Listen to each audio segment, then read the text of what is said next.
I trusted her with my deepest secrets, my fears, even the parts of me I never told anyone, and she used them to laugh behind my back. I thought she was my friend, but she was playing a game, and I didn't even know the rules. I'm Mateo, 28, living in Buenos Aires. I've always believed in loyalty and honesty, especially when it comes to friendships. When I meet someone who seems genuinely empathetic, I let my guard down. That's how I met Camila. We met at a work conference 2 years ago. She was magnetic, warm, funny, and endlessly supportive. Over coffee breaks and late-night chats, she became the person I confided in the most. Struggles at work, heartbreaks, family drama. She listened patiently, nodded, and always said the right thing. I felt like I had found a true ally, someone I could trust completely. It started subtly. Small things my friend said in passing didn't add up. A joke about something I had confided in Camila. A remark that sounded oddly specific, something only someone who knew my private struggles would say. At first, I brushed it off. Maybe I was imagining it. But then came the undeniable signs. One of my closest friends casually asked, "Mateo, did Camila really tell you she thought your project was a disaster?" I froze. That was never part of our conversations. Only Camila and I knew about my doubts on the project. My stomach sank as suspicion began to take root. I started paying attention to what others were saying. Multiple friends mentioned private details, phrased in mocking or sarcastic ways. She had shared my struggles and insecurities with them, twisting them into jokes. I felt like my trust had been weaponized against me. I felt a storm of emotions: anger, betrayal, embarrassment. How could someone pretend to support me, sit with me for hours, nod in empathy, and secretly laugh at my fears? The friend I had confided in had become a predator, but of a very subtle, manipulative kind. I wanted to confront her, but I knew I couldn't do it blindly. Camilla was smart, charming, and manipulative. If I accused her without proof, I'd be the one looking paranoid, even delusional. I had to collect evidence, screenshots, messages, voice notes, anything that would expose the truth. And so, a plan began forming in my mind. One that would not only reveal her betrayal, but also deliver a satisfying reversal. But for now, I had to play along, pretending to trust her while secretly watching every move. The first seeds of betrayal had been planted. Camilla wore the perfect mask of a supportive friend, but behind that mask was deception, manipulation, and mockery. I had to be patient, careful, and strategic, because exposing a fake support friend takes more than anger. It takes planning, precision, and timing. She smiled, offered advice, and pretended to care. But I knew by now that her kindness was a lie. I needed proof, and every move I made had to be calculated. After weeks of quiet suspicion, I realized Camila wasn't just sharing harmless gossip. She was actively manipulating others to undermine me. Every casual joke my friends made, every snide remark traced back to her. But confronting her blindly wasn't an option. Camila thrived on charm and could spin any accusation back on me, painting me as paranoid or jealous. I needed evidence, concrete proof, something undeniable that would expose her deception once and for all. I started monitoring the messages she sent. Screenshots began piling up, private conversations where she laughed about my insecurities, shared intimate details I had confided in her, and even mocked my fears to mutual acquaintances. One message made my blood run cold. "Mateo thinks I don't notice, but it's hilarious how seriously he takes everything I say." I love seeing him panic. Every word was proof, but I needed more. Something live, something that couldn't be disputed. The betrayal cut deep. The person I had trusted most had weaponized my vulnerabilities for amusement. I felt a mixture of fury, sadness, and disbelief. It wasn't just about gossip anymore. It was about trust, friendship, and respect being utterly violated.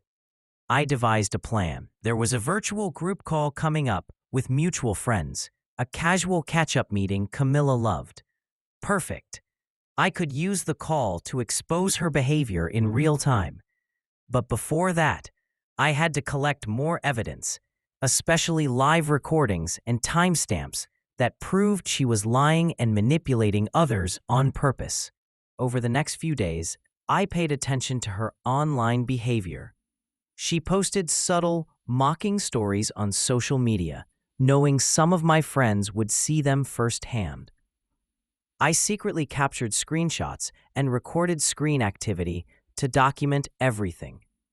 I also started subtle test conversations, casually dropping information in private chats with her to see if it would reappear in public or in group messages. Sure enough, it did. Each reveal added another layer to the evidence pile. Camila remained oblivious to my surveillance. She smiled, joked, and continued pretending to be the supportive friend while unknowingly building the case against herself. Every laugh, every manipulation, every private joke became a piece of the puzzle. I realized the final confrontation had to be timed perfectly. If I rushed it, she could twist the story. If I waited too long, she might sense the trap. The tension was unbearable, but patience was my ally. The web of deceit was becoming clear, and my evidence was growing by the day. Camila thought she controlled the narrative, but every move she made was being documented. Soon, I would flip the script, and the friend who had pretended to support me would face the consequences of every lie, every betrayal, and every stolen confidence. The day of the group video call arrived. I had invited a few close mutual friends under the guise of a casual catch-up. Camila was in her element, cracking jokes, giving advice, and acting like the supportive, understanding friend everyone admired. I played along, letting her bask in her false sense of control. Inside, my heart raced, not with fear, but with anticipation. Months of betrayal, manipulation, and emotional games were about to be revealed. I started casually discussing funny situations from the past, making sure to mention topics she had previously gossiped about. Camila perked up immediately, eager to interject and show off her inside knowledge. That was the bait. Then I shared the first piece of evidence on screen, a screenshot of her mocking message where she laughed at my personal struggles and shared them with mutual friends. The chat went silent. Even Camila hesitated for a moment. A flicker of doubt crossed her face. I could feel the shock ripple through the group. The friend who had been pretending to support me was now exposed. Every laugh, every sarcastic remark, every smile she had used to manipulate me was on display. The tension in the room was palpable. I continued, presenting voice recordings where she admitted to tricking me for amusement.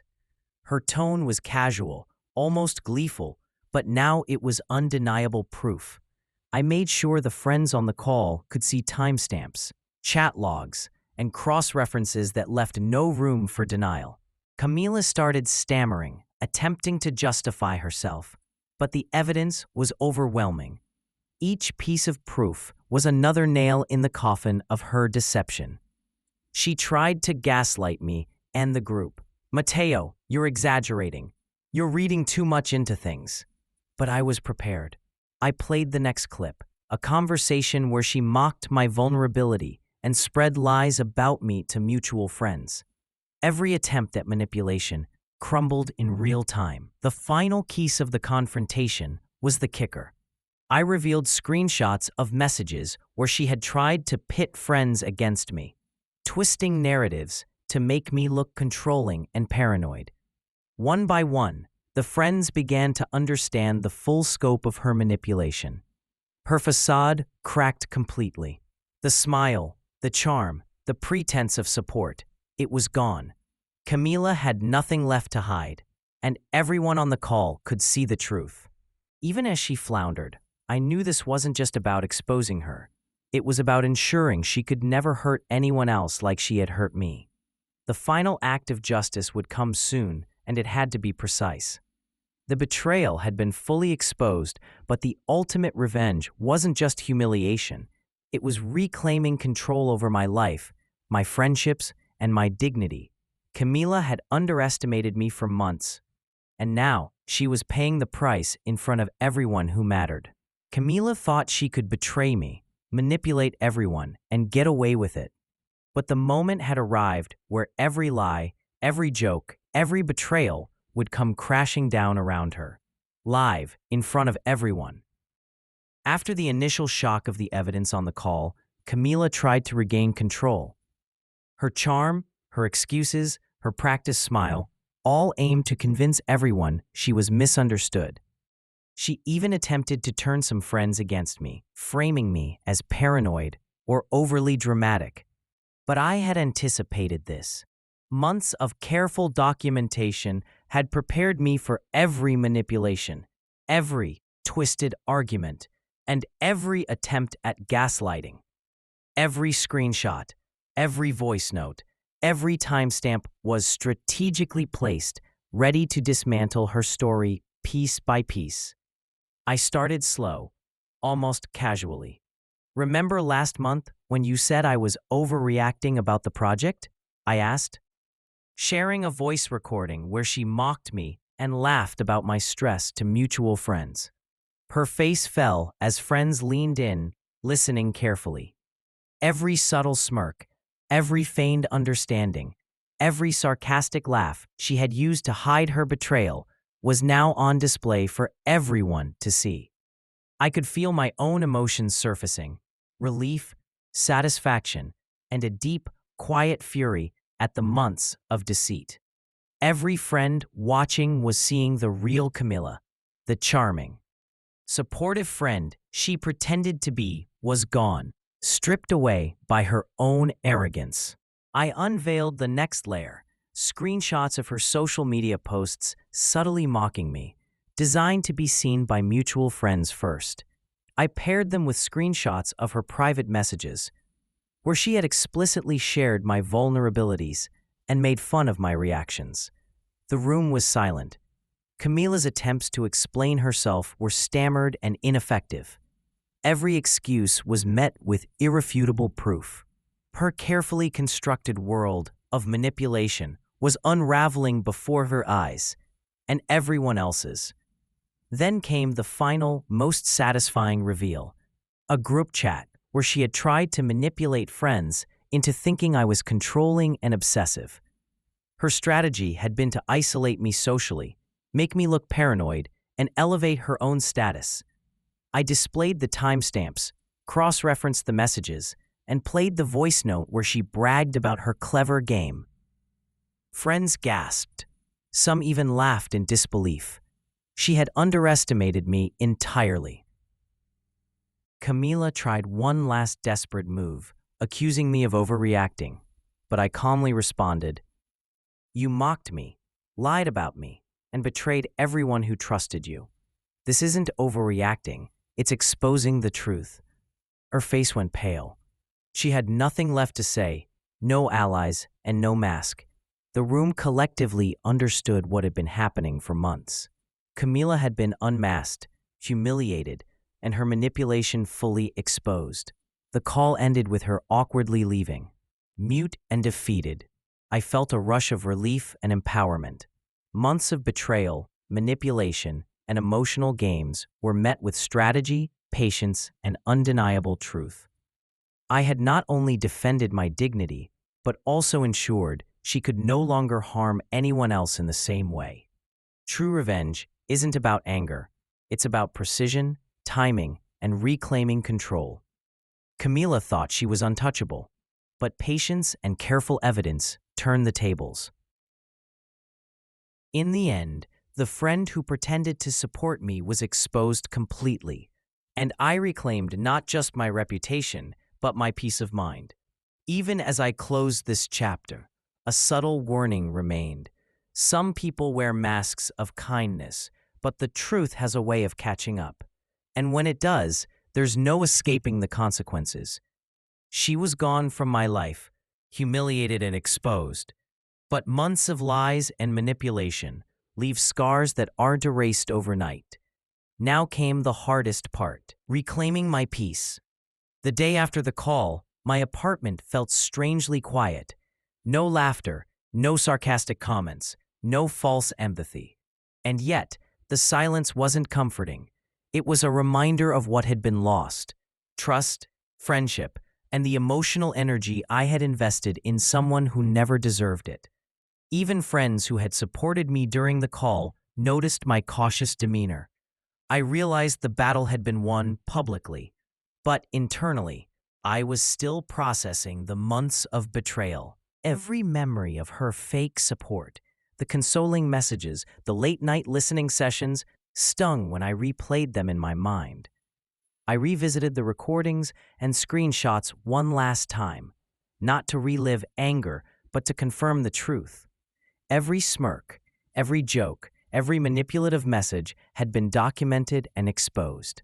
Camila had been unmasked completely, and yet the realization that someone could pretend to care so deeply while actively sabotaging me left a lingering discomfort.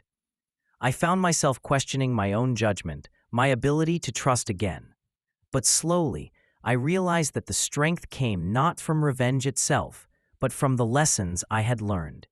Even after exposure, Camila continued subtle attempts online to twist narratives in her favor. But this time, I was prepared. Every post, every comment, every attempt at manipulation was met with pre-documented proof. Her platform to deceive had shrunk. She had no room to maneuver. The predator who once thrived in secrecy had nowhere to hide. I shared my story selectively with close friends and colleagues, not to humiliate her further, but to protect myself and ensure others wouldn't fall prey to her manipulations. The act of sharing was cathartic, creating a sense of solidarity and closure. Friends who had doubted me initially now fully understood the scope of the betrayal, and those who had supported me felt empowered knowing the truth. Gradually, life began to normalize. I rebuilt trust, reestablished boundaries, and reclaimed my routines. The emotional weight of betrayal lessened each day, replaced with confidence and peace of mind. The revenge had been satisfying, but the true victory lay in my ability to heal, regain control, and prevent anyone from being hurt by her manipulations again. The story of Camila isn't just about betrayal and exposure. It's about resilience, strategy, and emotional empowerment. True revenge may expose the liar, but lasting victory comes from reclaiming your dignity, trust, and inner peace. Some people wear the mask of kindness to hide manipulation and deceit. The truth, however, has a way of coming out. And when it does, patience, planning, and courage ensure that justice isn't just served, it's unforgettable. Thank you for being here. If you enjoyed this, go watch the one on the left and don't forget to hit like and subscribe to the channel for more tales of triumph over injustice and a saga of ultimate revenge.